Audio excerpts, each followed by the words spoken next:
Assalamualaikum warahmatullahi wabarakatuh. Kami dari kelompok 7 akan membawakan materi tentang social action theory atau yang biasa disebut teori pertukaran sosial. Di dalam sini ada tradisi.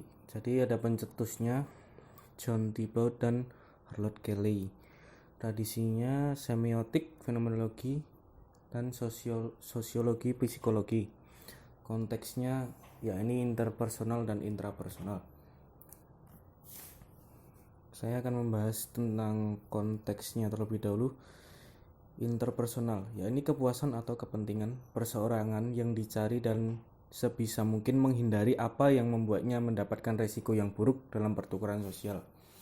Yang kedua, intrapersonal, kepuasan yang terjadi antara kedua orang dalam memenuhi kebutuhan yang mereka dapatkan.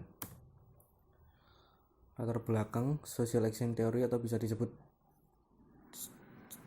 teori pertukaran sosial secara umum menganggap bahwa bentuk dasar dari hubungan sosial adalah sebagai transaksi dagang di mana orang yang berhubungan dengan orang lain karena mengharapkan sesuatu untuk memenuhi kebutuhannya. Asumsi dan gagasan. Jadi, Thibaut itu mengelompokkan asumsi menjadi dua, asumsi sifat manusia dan asumsi sifat hubungan. Asumsi sifat manusia, yang pertama, manusia mencari ganjaran dan menghindari akibat. Yang kedua, manusia adalah makhluk rasional, memiliki gagasan bahwa di dalam batasan informasi yang tersedia bagi mereka, orang akan menghitung cost dan reward dari situasi tertentu, dan membimbing perilaku mereka sesuai dengan hal itu. Yang ketiga, standar yang digunakan manusia untuk mengevaluasi cost dan reward bervariasi dari waktu ke waktu dan dari orang ke orang, memiliki gagasan bahwa walaupun individu mungkin berbeda dalam definisi penghargaan mereka, asumsi manusia mencari ganjaran dan menghindari akibat tetap berlaku bagi semua orang. Jadi kita termotivasi untuk memaksimalkan keuntungan dan penghargaan kita sambil meminimalkan kerugian.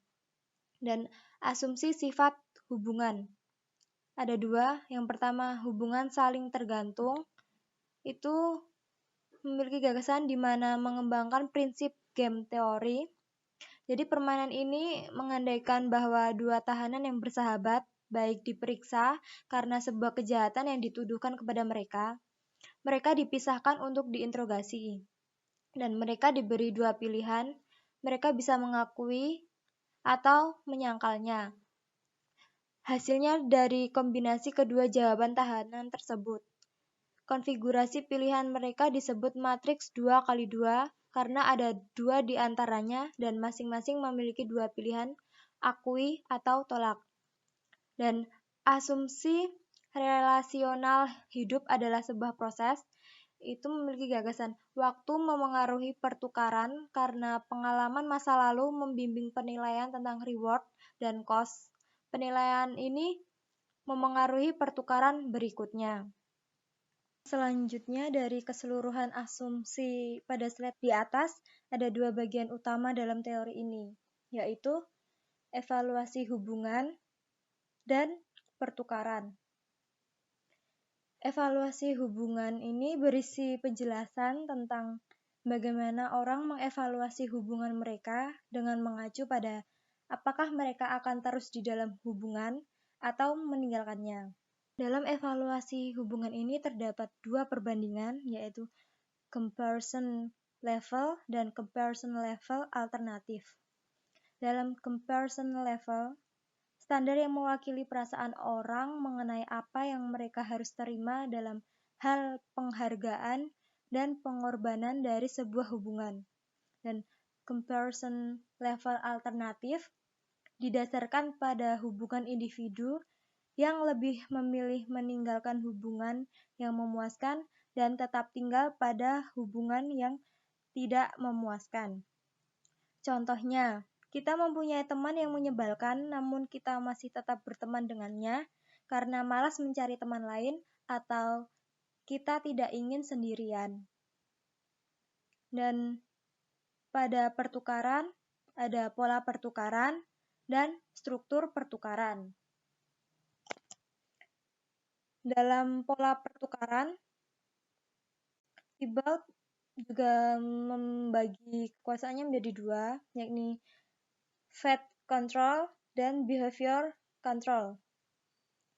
Dalam fate control adalah kemampuan untuk memengaruhi hasil akhir pasangan.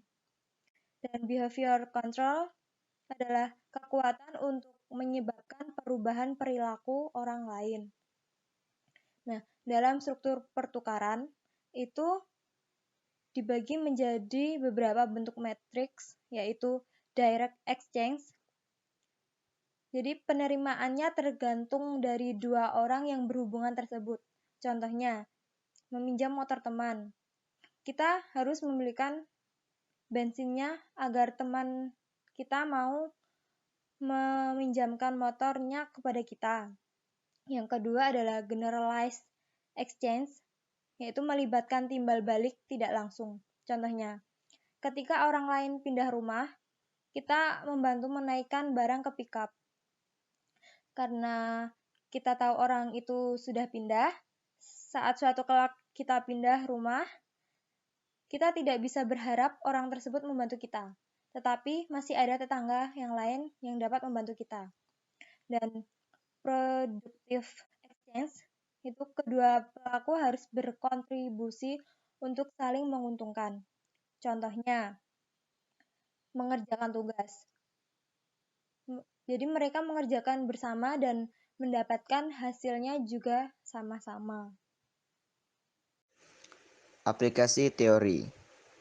Teori social exchange dapat diaplikasikan sebagai sebuah teori yang dimana kita manusia merupakan sebuah makhluk yang rasional dan selalu menghindari akibat.